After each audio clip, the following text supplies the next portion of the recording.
Welcome to Chillin' 101. We hope this video helps. You start by preparing a clean audio file. Roblox accepts MP3 or OGG and limits size, so keep it under 20 MB. Once ready, open Roblox Studio and navigate to view then Asset Manager and choose Audio. Upload the file, give it a clear name and confirm upload.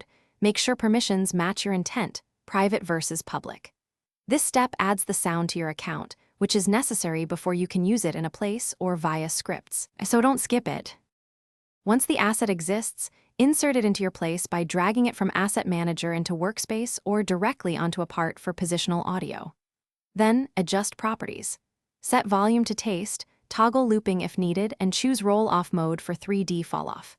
If you plan to control it with code, note the asset ID.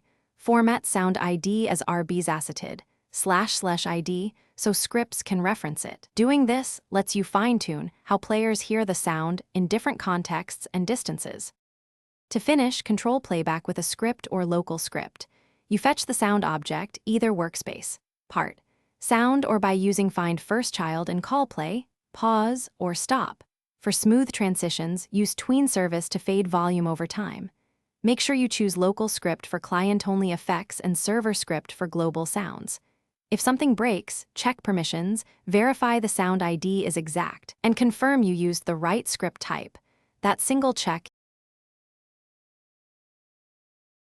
Thanks for watching. Consider subscribing if we helped you.